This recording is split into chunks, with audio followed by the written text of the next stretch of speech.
Is everybody on week 5 sure you can ask me a personal question, Pat?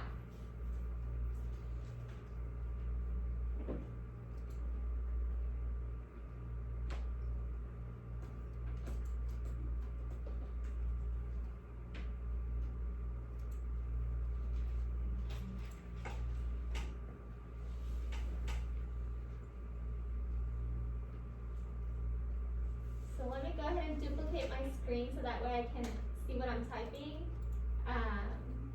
Give me a second here.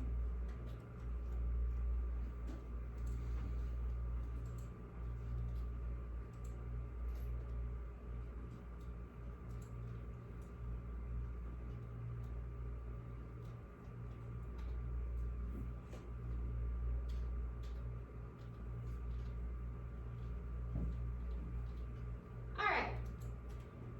So let's go ahead and read this first slide. Again, the title is Sure You Can Ask Me a Personal Question. It says, how do you do? No, I am not Chinese. No, not Spanish. No, I am American and Native American. No, not from India. No, not Apache. No, not Navajo. No, not... Someone correct me because I'm about to butcher this. Anybody know how that's pronounced? No? We're gonna skip it. No, we are not extinct. Yes, Indian. Oh, so that's where you got those high cheekbones. Your great-grandmother, huh? An Indian princess, huh? Hair down to there. Let me guess, Cherokee. So, we're gonna paraphrase this in our own words. We're going to go over here where it says restate the poem on the left. The first stanza, which is lines 1 through 4, he's being asked about what?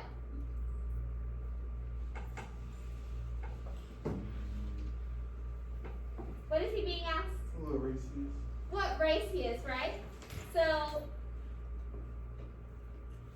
usually we paraphrase in our own words, but for this poem, because it's dialogue, we're going to kind of write down what we think is happening. Well, we're going to break it down to write down what we think is happening. So the author is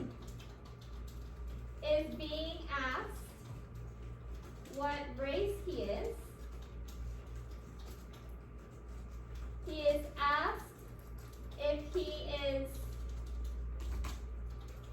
Chinese,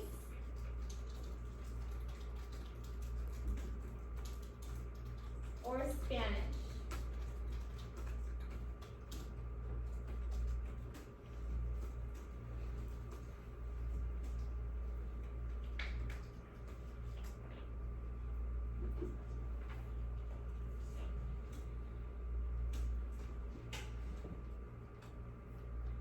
And then the second stanza says, no, not from India, no, not Apache, no, not Navajo, no, not, I don't know how to say that word. And no, we are not extinct, yes, Indian. So now what is he being, or what is she being asked?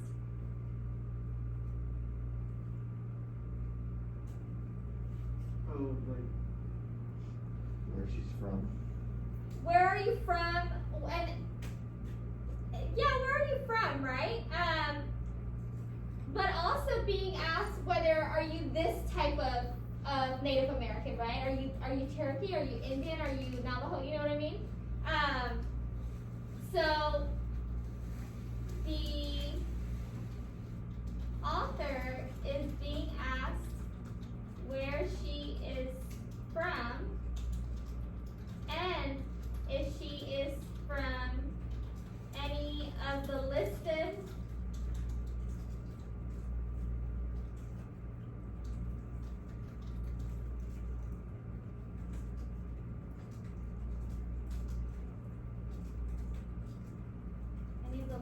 I'm trying to figure out the word here.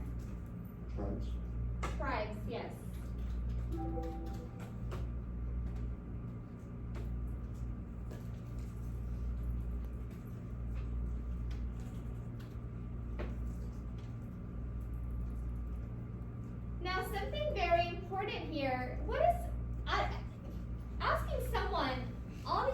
say, well, where are you from? Where are you from here? Are you from there? It's already a little much. But what statement there, what line is like kind of offensive? Are you extinct? Are you extinct, right? The author is also asked whether his tribe, her tribe, I forget she was a girl, I just put there. their tribe was extinct. Sure.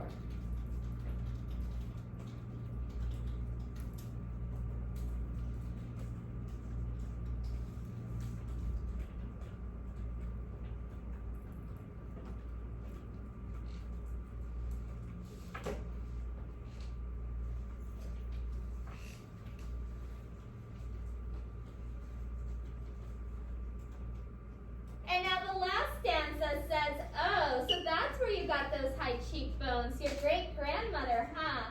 An Indian princess, huh? Hair down to there. Let me guess, Cherokee.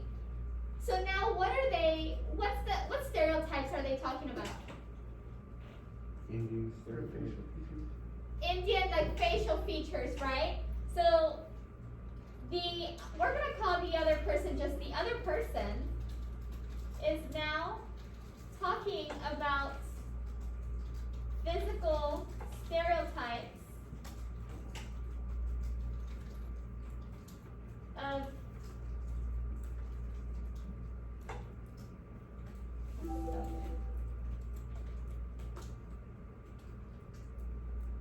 or the other person is now talking about stereotypes regarding Native American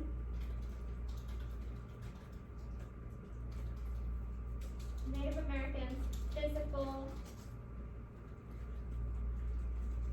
features.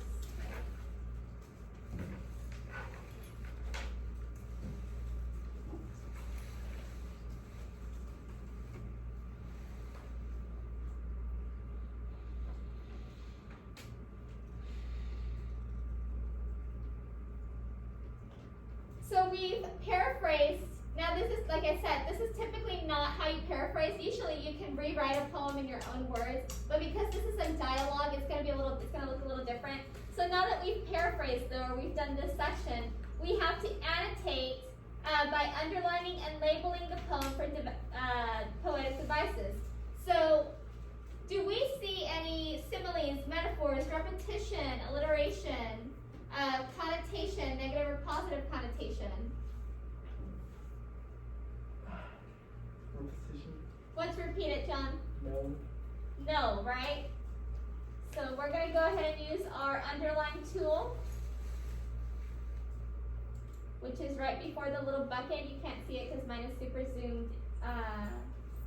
It's super zoomed in for the screen over here, so it made all of this smaller.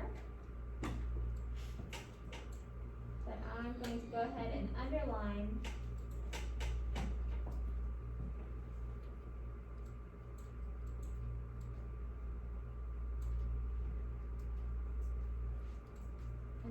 all my repetition. And if you'd rather highlight it, that's fine too, as long as you label it, as long as you identify and label it.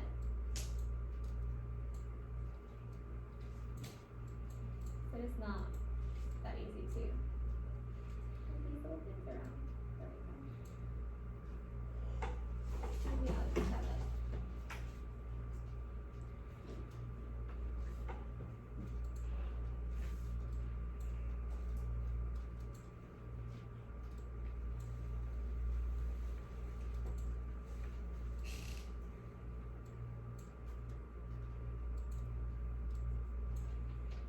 Alright, and I'm going to add a text box so I can add that is repetition.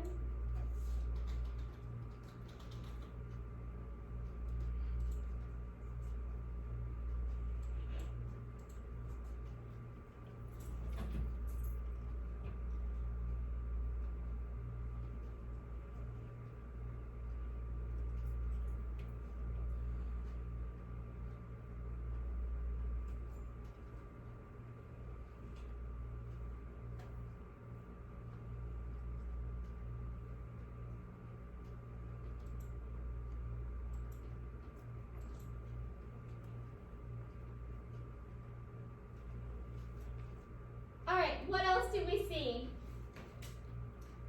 What about the word extinct? Positive or negative connotation? Negative. Negative connotation, right?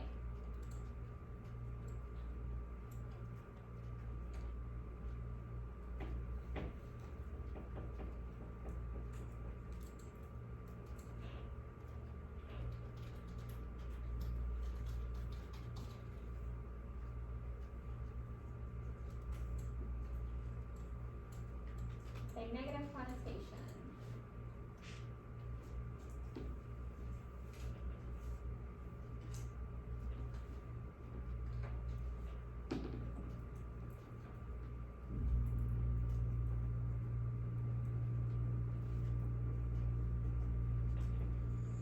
So we're not going to do the purpose yet because the purpose we'll do it after we're done reading the entire poem. So what you're going to do is you're going to do the rest of the poem. When you come to the very end, you'll see that you're going to have to choose a poetic device. So right now, so far, we have repetition and negative connotation, but you might find something different as you read on.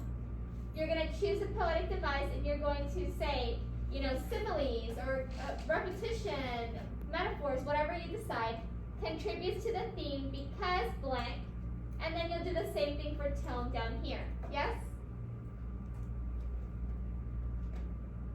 When you are done going through the poem, you're going to come back to Schoology.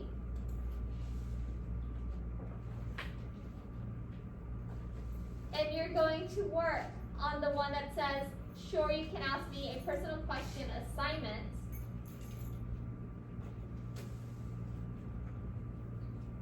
And this assignment only has 2 questions. We've done the inferencing flowchart below, so you'll need to get text evidence, background knowledge, and then your answer. And in addition to that, you've got 2 questions. You write your answer here, whatever answer you chose, and then you explain why that is your answer. Okay? So you've got 2 assignments to complete, the pack of the poem that we're working on right now, and then this assignment on Schoology. I'm going to give you, let's see, I'm going to give you 30 minutes, no, 20 minutes, and we'll see where we're at. Okay? Alright, I'll put the timer. Go ahead and get started. And I'll leave my example up here.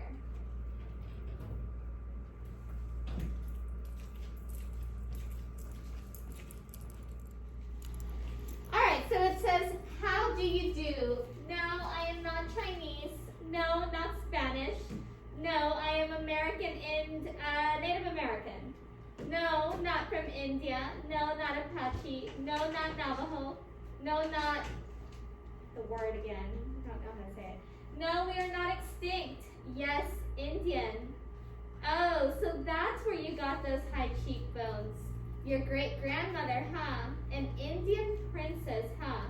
Hair down to there. Let me guess, Cherokee. Oh, so you've had an Indian friend. That close. Oh, so you've had an Indian lover. That tight. Oh, so you've had an Indian servant. That much. Yeah, it was awful what you guys did to us. It's real decent of you to apologize. No, I don't know where you can get peyote. No, I don't know where you can get Navajo rugs real cheap. No, I didn't make this. I bought it at Bloomingdale's. Thank you. I like your hair too. I don't know if anyone knows whether or not Sure is really Indian. No, I didn't make it rain tonight. Or I didn't make it rain, yeah, tonight. Yeah, spirituality. Yeah, spirituality. Mother. Earth, yeah, spirituality. No, I didn't major in archery. Yeah, a lot of us drink too much. Some of us can't drink enough. This ain't no stoic look. This is my face. So this entire conversation is this author, and And so we talked about the first slide when we were annotating it, or we were paraphrasing it. But in this second slide, let's look at lines 17 to 22, where the author's like, oh, so you've had an Indian friend, you were that close. And oh, you had an Indian lover, you guys were that tight. Oh, you loved your Indian servants that much, right? So, what is this other person trying to do here? Why would this other person say like, oh well, I have a friend who's Indian, we were real close, and I had a lover that was Indian, and we were really tight, and I had a servant that was Indian, I loved her so much, or I loved him so much. What is the point of that?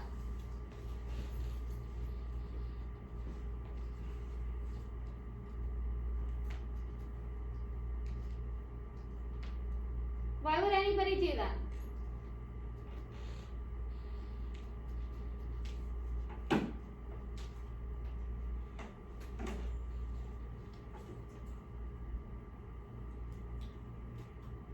Kimberly, why do you think somebody would do that?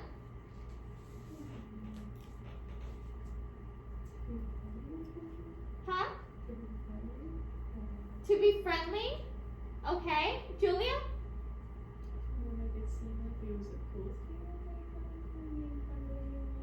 Like it was a cool thing? So, to be friendly, like it was a cool thing, both of those things really show that this person's trying to like relate in some way. Like, yeah, I know all about this. Like, I have friends who were Indian, and I have an ex-boyfriend or girlfriend that was Indian, right? So like, trying to make it seem like I relate to you, I get it. Now, if you get something, would you make those comments? Probably not, right? You don't have to list every person that you know that was Indian to show that you understand someone, or that you understand, like, you get it. And then they go back to, or the other person goes back to questions that are kind of, again, a little, maybe not, just a little too much, right? So the author says, no, I don't know where you can get peyote. Do you guys know what peyote is? Yes. Type of cactus.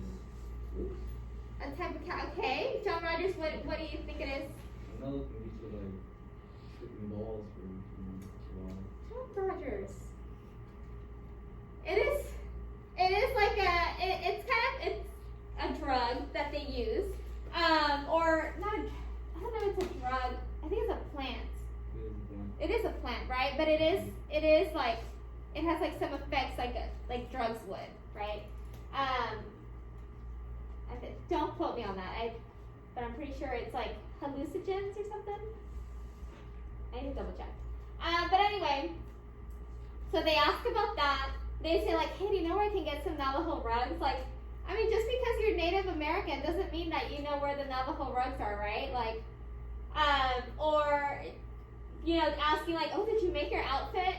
That's kind of stereotypes, right? Like, so to ask that is a little rude. And so our author's just kind of like, nope.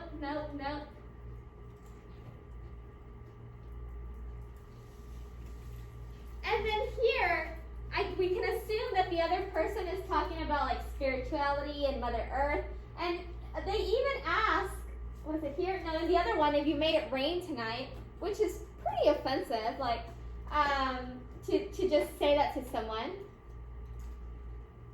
So what can we assume about this person, this author? What does this author have to deal with? Stereotypes, right? She's showing that these are the stereotypes as a Native American that I have to deal with.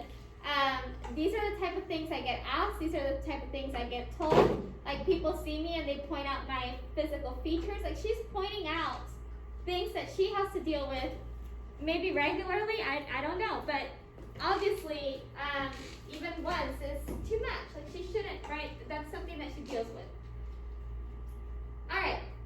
So the other thing that I want to show you, now you guys should have done the paraphrase purpose, and you should have done the inferencing flowchart.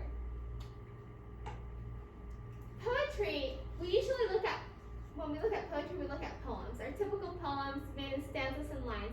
But we also, here in my class, I like to show you guys spoken words poetry. Have y'all ever seen that? Spoken words? Nope. Alright, let me show you.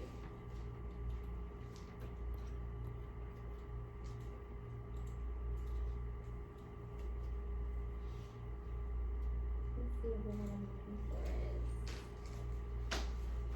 So, spoken words poetry are poems, but they're spoken. Okay?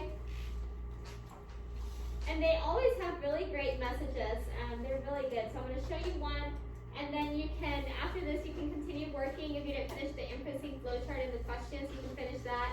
If you have headphones, you can listen to the other ones because they're really great. And I'm going to get on Zoom. So let me go ahead and play this one at least for you guys. So, the following are true stories. May 26, 2003,